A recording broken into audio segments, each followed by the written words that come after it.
Crypto corner में आपका स्वागत है और हमारे साथ जुड़ चुके हैं फाइनेंशियल एजुकेटर सागर सिन्हा। सागर जी नमस्कार, शुक्रिया समय निकालने के लिए। और क्रिप्टोज एक ऐसा बज़ है जो क्रिएट हो रहा है जहां पे ज़्यादा से ज़्यादा लोग अब इसके साथ जुड़ना चाहते हैं, क्योंकि हमने क्रेडिबिलिटी आते हुए देखी है, वॉलेटिलिटी थोड़ी सी कम होती हुई नजर आई है। आपकी क्या राय है, जो बिगिनर्स हैं वो किस तरह से यहाँ पर निवेश करें, SIP करें, एक समय पे खरीदें, स्टैगर्ड लें, क्या राय देंगे आप?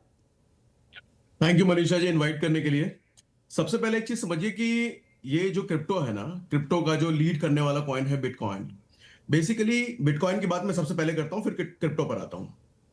ये एक लिमिटेड कॉइन है। लिमिटेड कॉइन कहने का मतलब इसकी सप्लाई 21 मिलियन से ज्यादा नहीं हो सकती। और दुनिया में कोई भी चीज ऐसी हो जिसकी सप्लाई लिमिटेड है ना, और अगर उसकी डिमांड बढ़ती रहे तो एक टाइम पे उसकी प्राइसेस हमेशा बढ़ती ही रहेंगी।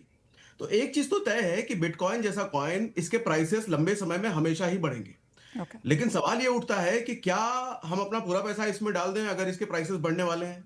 ऐसा बिल्कुल भी नहीं करना चाहिए, क्योंकि हिस्ट्री ये कहती है कि हर 4 साल पे जब जब हाल्विंग होती है, हाल्विंग एक इवेंट होता है जो बिटकॉइन के साथ होता है, तो उसके पहले एक बड़ा क्रैश भी आता है। हमने हिस्ट्री में देखा है। जैसे अगर 21-22 का क्रैश आपको बताऊं, तो लगभग 70% से ज्यादा बिटकॉइन क्रैश हुआ था। आप अगर 17-18 का देखेंगे समय, तो उस समय 90% से ज्यादा क्रैश हो गया था। अच्छा, 11 में तो 94% से ज्यादा क्रैश हो गया था। तो एक चीज तो तय है कि हर 4 साल में बिटकॉइन का क्रैश आता है।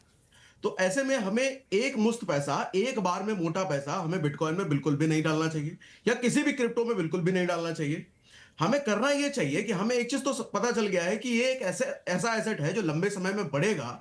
तो हमें SIP के माध्यम से अपने थोड़े थोड़े पैसे को समय समय पर, मंथली बेसिस पर, वीकली बेसिस पर ऐसा डालते रहना चाहिए, सो दैट एक एवरेजिंग बनी रहे। हम मार्केट का जब टॉप बना है तब भी थोड़ा सा पैसा डालेंगे, जब बॉटम बन रहा है तब भी थोड़ा सा पैसा डालेंगे। इससे हमारा पैसा एवरेज होता रहेगा। कभी एब्सोल्युटली भी सागर जी, मेरा करना मेरा चाहिए। अगला सवाल आपसे वही था, क्योंकि बाजार इतना बढ़ चुके हैं तो लोगों को लगता है, एक फोमो हो रहा है ऐसा काफी लोगों को कि हमने खरीदा नहीं। तो क्या करंट लेवल्स पे खरीदना चाहिए? That is part one. और दूसरा पार्ट है कि किसी का क्रिप्टो पोर्टफोलियो एक्चुअली कैसा दिखना चाहिए?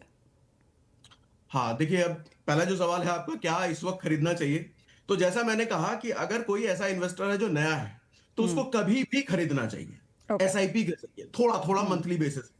जो लोग एक्सपर्ट हैं वो मार्केट का साइकिल को समझते हैं, वो जानते हैं कि कब मार्केट डाउन जा सकता है, कब अप जा सकता है, तो उनकी बात अलग है।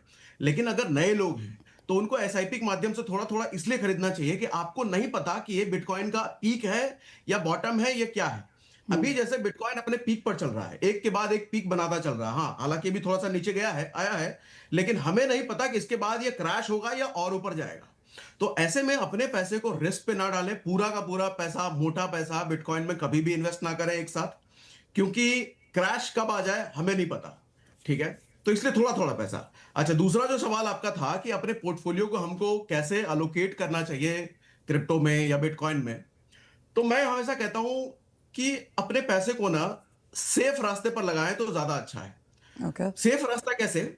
अपना पोर्टफोलियो ऐसा होना चाहिए कि आप मैक्सिमम पैसा, पोर्टफोलियो का मैक्सिमम पैसा कहने का मतलब मैं कहता हूं 70% पार्ट जो आपका इन्वेस्टमेंट अमाउंट है, उसको आप बड़े कॉइन में लगाओ। जैसे बिटकॉइन में, बिटकॉइन को क्रिप्टो का गोल्ड कहा जाता है, one of the safest asset कहा जाता है, ये सबसे बड़ा है। तो 70% पैसा आप इसमें डालें, ठीक है, वो भी SIP के माध्यम से थोड़ा थोड़ा। फिर उसके बाद मैं कहता हूं 20% पैसा उसके बाद के जो बड़े ऑल्ट कॉइन्स हैं, जैसे इथेरियम हो गया, सोलाना हो गया, इनमें आप 20% पैसा डालें। बाकी का जो 10% पैसा होता है उसको आप रिस्की एसेट में डालें। जैसे मीम कॉइन्स हो गए, जैसे सीबा हो गए, डॉज हो गए, और भी जो मीम कॉइन्स होते हैं उनमें डालें, क्योंकि इनमें रिस्क बहुत बड़ा है। क्या पता वो आपका 1 रुपए का लाख बना दे, या आपके लाख रुपए को 1 रुपए बना दे, पता नहीं होता है। तो मीम कॉइन्स में हमेशा छोटा पार्ट रखें, लेकिन रखें जरूर। पोर्टफोलियो का वो पार्ट भी इंपॉर्टेंट है। सागर, जिस तरह से हम मूवमेंट यहाँ पर आता हुआ देखते हैं, कई बार लोग मानते हैं कि जिस तरह की वॉलिटिलिटी है शायद यहाँ पर चार्ट्स काम नहीं करते। आप कैसे देखते हैं टेक्निकल चार्ट्स को? क्योंकि फंडामेंटल्स तो बहुत सारे हैं, ये 24/7 की मार्केट है, तो अगर फॉलो करना हो फंडामेंटल्स या चार्ट्स के लिहाज से तो क्या देखा जाए?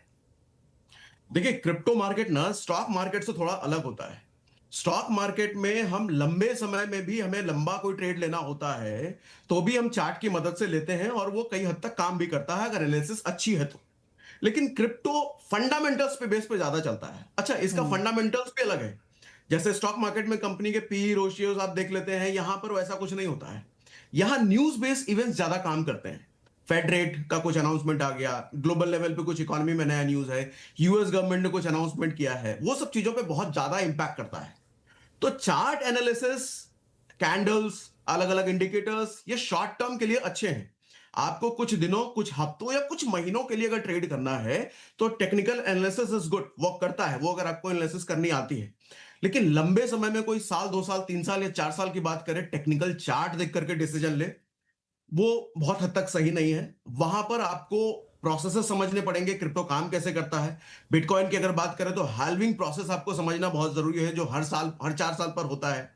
जिसके बाद हाल्विंग के ठीक बाद क्या होता है कि बिटकॉइन की डिमांड एकदम से बढ़ती है और सप्लाई बहुत कम हो जाता है। तो जैसे ही सप्लाई एकदम से सप्रेस होता है, कम होता है, डिमांड एकदम तेजी से बढ़ती है, तो वो बिटकॉइन का पीक मोमेंट आना शुरू होता है। तो उस समय कोई भी टेक्निकल चार्ट काम नहीं करेगा।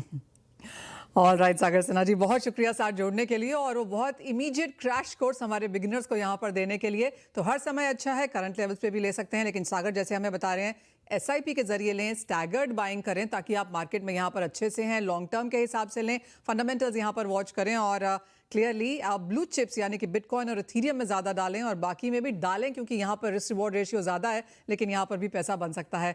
सागर, बहुत शुक्रिया हमारे साथ आज समय निकालने